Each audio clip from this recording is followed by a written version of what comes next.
In this video, I'll show you how to grill the perfect steak on a Blaze Kamado. The first thing we'll do is get our charcoal started for a high heat sear. I'm using 3 fire starters around the base of a charcoal pile. Once the fire catches, allow it to stabilize with the lid open and the bottom damper completely open. When the coals are glowing, go ahead and shut the lid so the grates can preheat.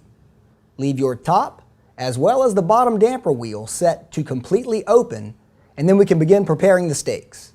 Today I have 2 thick cut ribeyes that are about 1 1/4 inches thick.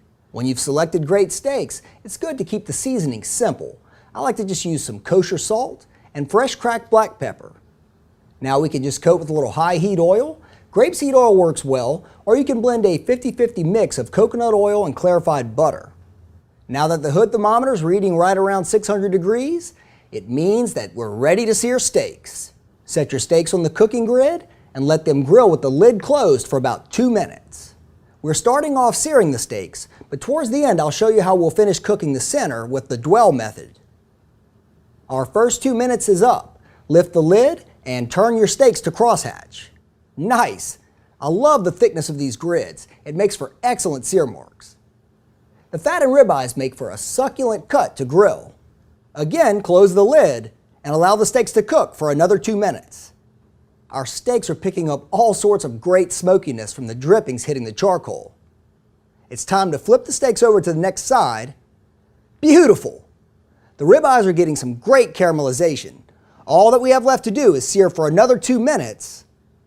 Then we can turn to the last crosshatch before dwelling the fire to allow our steaks to cook to our desired doneness. For thinner steaks, dwell might not be necessary, but since these are thick cut steaks, I'll show you how I like to finish them. To dwell the fire, we'll cut the airflow by shutting the top and bottom dampers completely. Allow the steaks to dwell about 2 minutes for rare and 3 minutes for something closer to medium.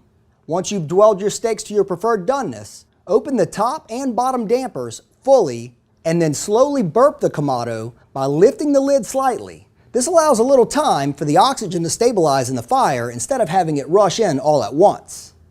The ribeyes look awesome.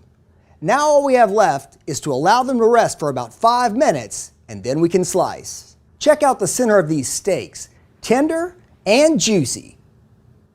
And this, in my humble opinion, is what I call the perfect steak.